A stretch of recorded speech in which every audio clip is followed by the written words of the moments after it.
Hi, it's only me.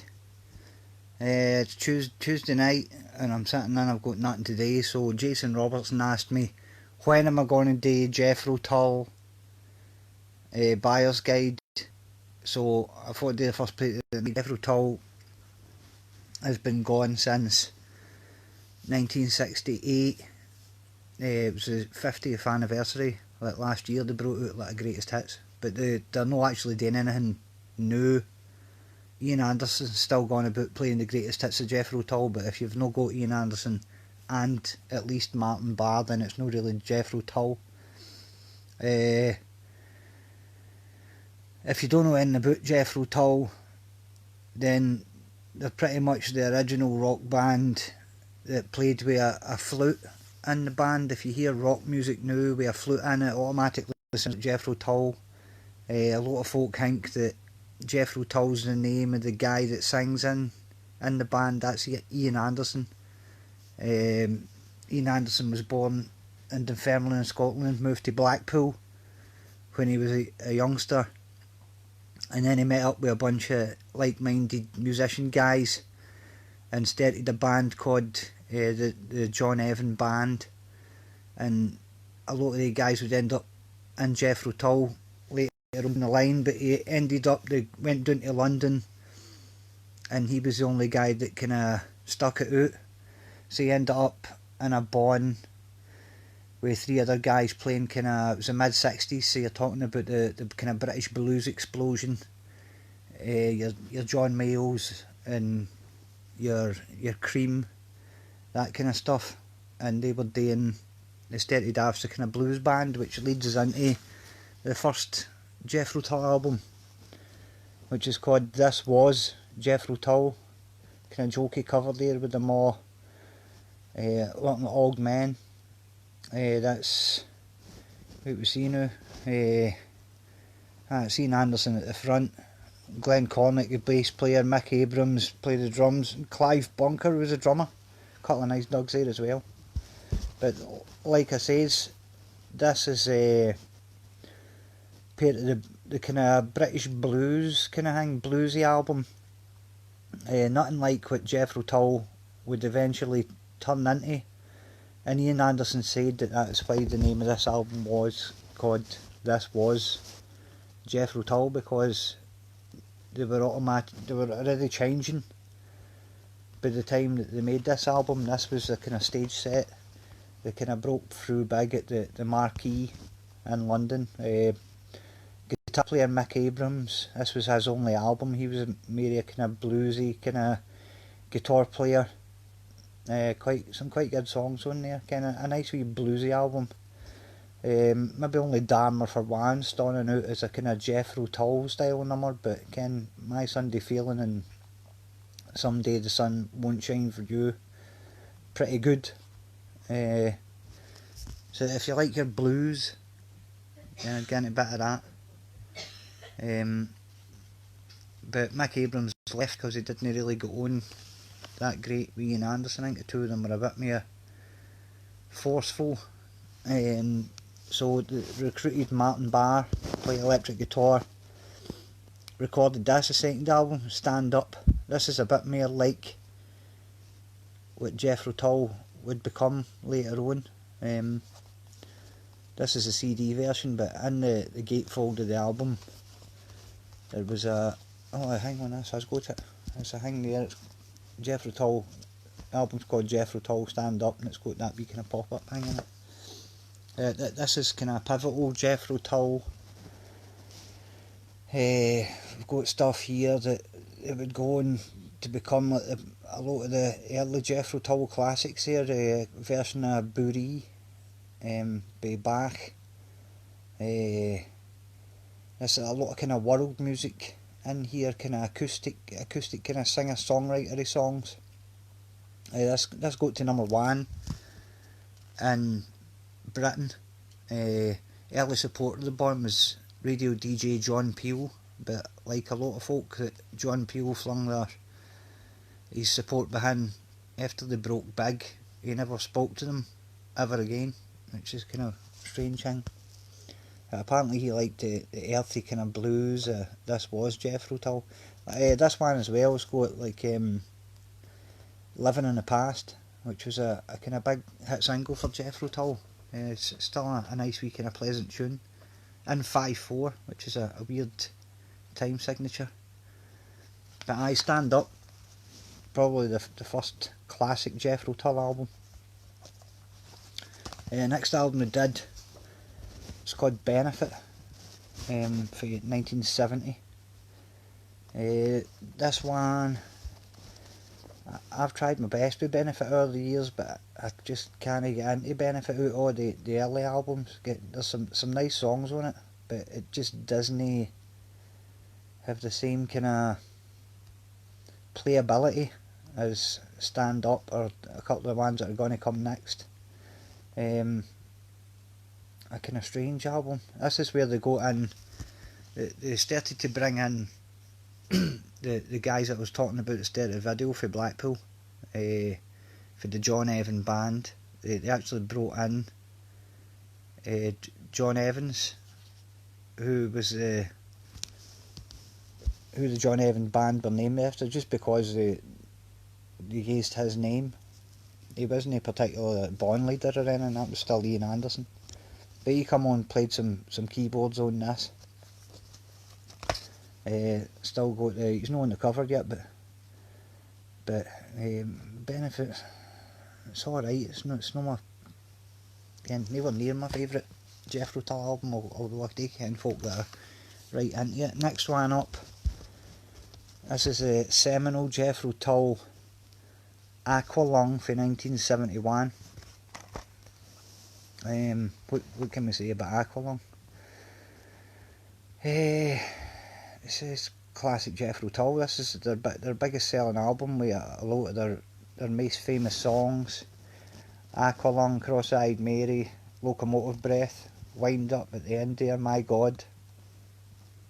Some say it was a concept album, the first half of it being about the guy in the song Aqualung, who's like an old guy, and then when you get to the second side here, starting with My God, Hymn 43, Locomotive Breath and stuff, they say that's kind of each side's like a concept thing, but Ian Anderson says it wasn't. It was just a coincidence that all the songs on the second side were about religion, and the first side, the first two songs, both contained the character Aqualung. But for all Jethro Tull is known for playing the flute in a rock context, and the song Aqualung is probably their most famous song, there's no flute in Aqualung, which is one of the funny things. Yeah, I can't mind what, there's a film in one of the kind of American comedy films where the guy does like a Jethro Tull joke and he stands up with the flute and says Aqualung, but there's no flute in Aqualung. This time here they brought out this compilation album called Living in the Past, which is named after the song I was talking about there, but they had a lot of kind of early hit singles, Jethro Tull, and this was a good place to put them all together, along with a few odds and ends. Brought out an EP called Life is a Long Song. That's a nice wee kind of pleasant song, and all the B-sides and that are on that, and a couple of live tracks here. The rest of the concert that they were on wouldn't come out for about another 30 years after this album was released. No, in fact 20 years, sorry. It was on the 25th anniversary. Jethro Tull box set. That's a nice one. That's actually a nice one to get hold of if you want to stick your toe in a bit of the Jethro Tull if you've never tried a bit of Jethro Tull. Next up, Thick as a Brick.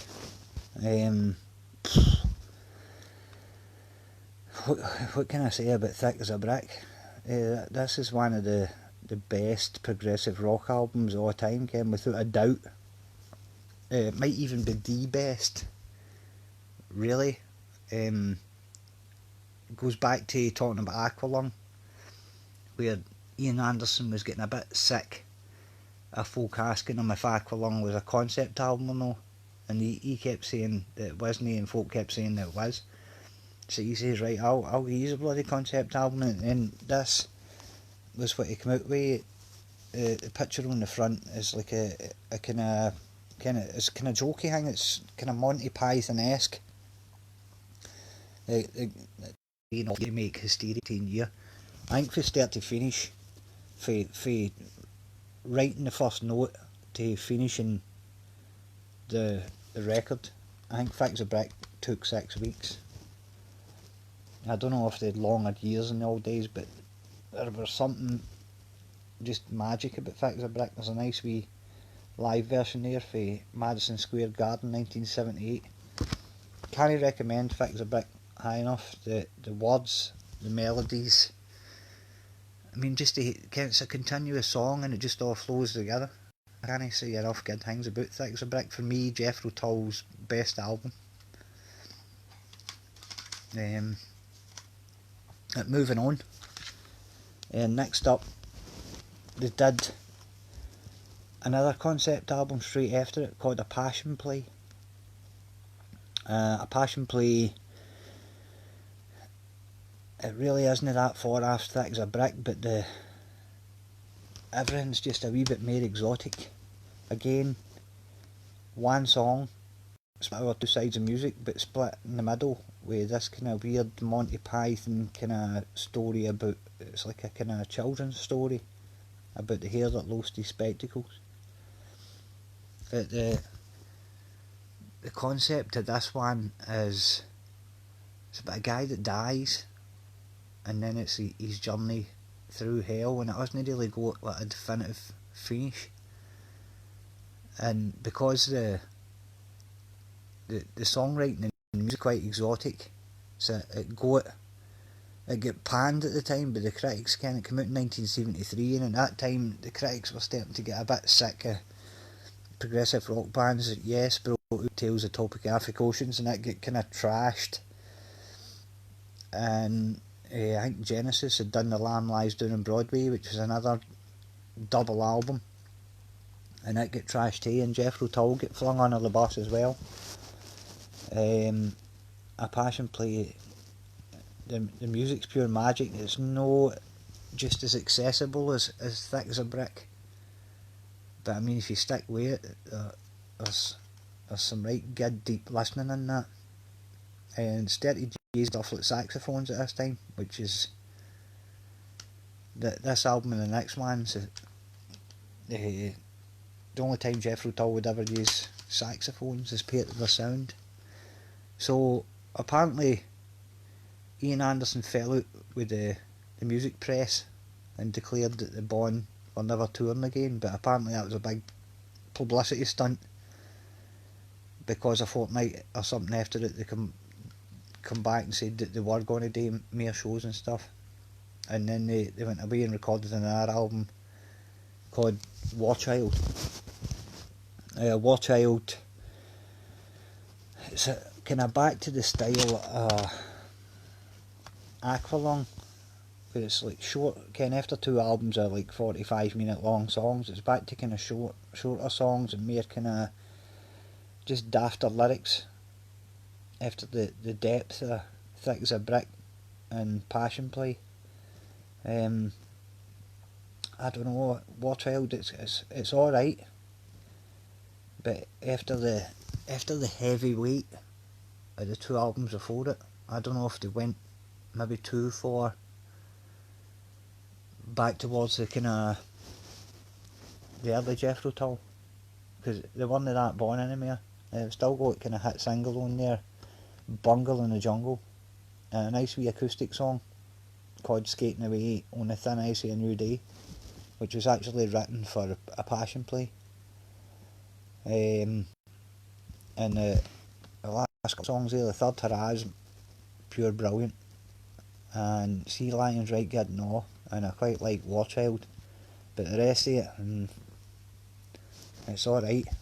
It's maybe a kind of an album where they were just trying to kind of steady the ship again and kind of get the critics after back, but again, War Child. Yeah. I talk about it as if I don't like it, but you've got to understand Jethro Tull, especially this 70s Jethro Tull, is musically among one of the best bands that you'll ever hear. Ian Anderson's just such a brilliant songwriter. Next up, 1975, Minstrel in the Gallery. This is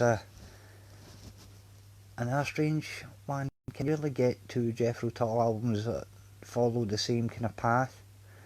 Minstrel in the Gallery, everybody remembers the title track, which is a kind of double painted, kind of starts off acoustic, and then the second half it's like a big rock song, a cracking guitar solo by Martin Barr in the middle, and then it goes into these kind of things here, which are more kind of introspective.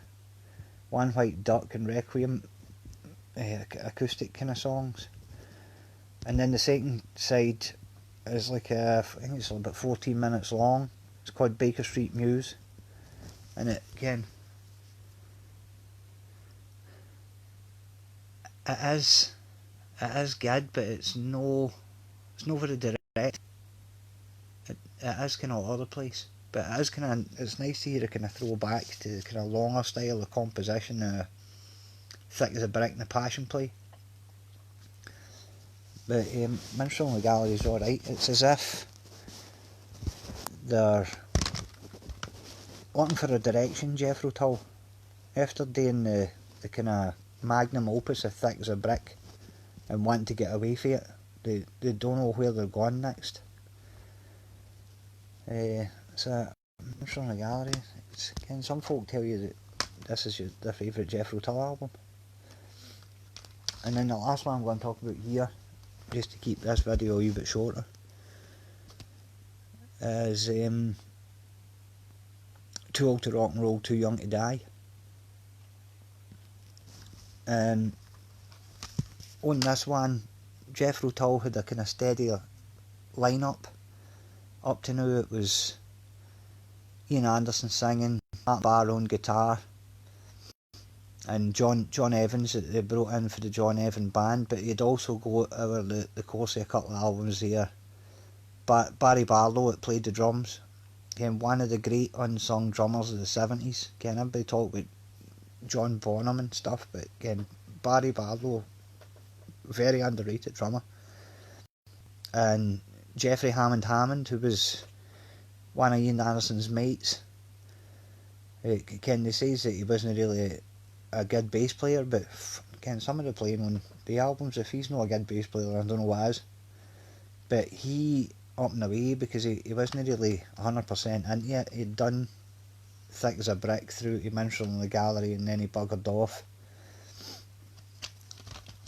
And they got a guy called John Glasscock for Carmen to come and play on this one again. They've done a concept album here. The concept of Too Old to Rock and Roll is based on a guy called Ray Lomas, who that's meant to be in the front, who looks strangely like Ian Anderson. But the concept is that he goes on a teleprogram and wins a prize, and then he has all these kind of adventures, and then at the end he ends up crashing his motorbike, because he's like a 50s rocker. He crashes his motorbike and ends up in a coma, and then when he tries to kill himself on his bike, because he thinks that again all the things that he liked are away. But then when he comes out of the coma at the end, he's been in it that long that all the stuff that he likes come back into style, and he's like the coolest guy ever. Again, it's quite a nice wee concept for an album. Songs are all good. There's some good. I can't get that, folks. There's some good harmonica on some of the stuff. Taxi Grab, good harmonica in that. Quiz Kid, the first song, right, nice guitar riffs in that. Nice wee ballad called From a Deadbeat to an Old Greaser. Too Old to Rock and Roll, Too Young to Die. Again, that's classic Jethro Tull has been in the set of their albums since then. But they're still looking for direction with these albums, Ken. That's been 3 albums in a row where they haven't been able to find the way they're going to go, and that's going to be the next part when I come on and talk about Jethro Tull the next time, as they finally find their direction and bring out was arguably one of their best albums, next up with Songs for the Wood and the kind of folk rock trilogy. But I'm going to leave it there because I don't want to end up away in the weeds with these videos like I usually do. So if I could just round up before I go, this was Jethro Tull. If you like your 60s blues, then I would get that. It's not really what Jethro Tull are about, but it's a well made kind of 60s blues boom album. Stand Up. This is real Jethro Tull starting to rear their head here. Really good songs. Jethro Tull's kind of first classic album. I'd get that one. Kind of still got this kind of 60s feel about it. Benefit. I mean, I've met folk that like Jethro Tull that pure love Benefit. I can't really I've tried as hard as I could to get into Benefit. To me, it's like a poor man's Stand Up. But don't let that stop you. Aqualung, 10 out of 10. Jethro Tull. Again, when everyone's said and done and nobody remembers any of the rest of the records, Aqualung's going to be the record Jethro Tull get remembered. Again, better or worse. The classic solo in Aqualung by Martin Barr. Again, Locomotive Breath. Good place to start if you want to know what Jethro Tull's all about. Same goes for Living in the Past. Other kind of 60s, early 70s singles on that. Thick as a Brick. That's my number one. I mean, definitely go out and get it. This is one of the albums. It just keeps on going. You can't beat Thick as a Brick. Likewise, A Passion Play, but it's a tough listen if you can. It's exotic rock music. It doesn't follow your kind of standard kind of rock stuff, but the musicians shit and stuff, second class, first class. War Child, it's alright. It's a bit of a kind of Aqualung style album, a bit more fun, but you've really got to get Odyssey with these Jethro Tull albums. Minstrel in the Gallery, again, the immortal title track, well worth listening. And Too Old to Rock and Roll, again, worth getting. Maybe not the first Jethro Tull album I would get, but there's some really good singing and good playing. And again, that might be the first guy to declare himself too old to rock and roll. Ian Anderson, quite a clever guy, and to think that when he wrote Too Old to Rock and Roll, he was probably about 28. And you see these guys now, I mean, what age are the Rolling Stones? They're still out there doing it. They're Jerry Lee Lewis, 80-year-old, whatever, still out there doing it, So the question to Ian Anderson is, you can't get too old to rock and roll. So that's where I'm going to leave this one with the Jethro Tull, just for Jason Robertson, who asked for a wee bit of Jethro Tull. So I'll come back on some other time and do the next part, which will probably cover Songs for the Wood through to Under Wraps, I think. So that'll be 77 through to 84. Right, so thanks for anybody listening. You can get yourself a bit of Jethro Tull into yourself. There's some good rock music there for the 70s. The 70s was the best time for rock music, because that was before the bean counters come in and just wanted to take all the money, wanted to hit singles. 70s was all about the art. It wasn't just about selling how many records you could sell. It was about making the music that you liked. and that all kind of buggered off in the 80s and beyond. But anyway, I'm starting to drift here. I better not keep him doing long. Thanks very much for watching, and I'll see you after. Bye.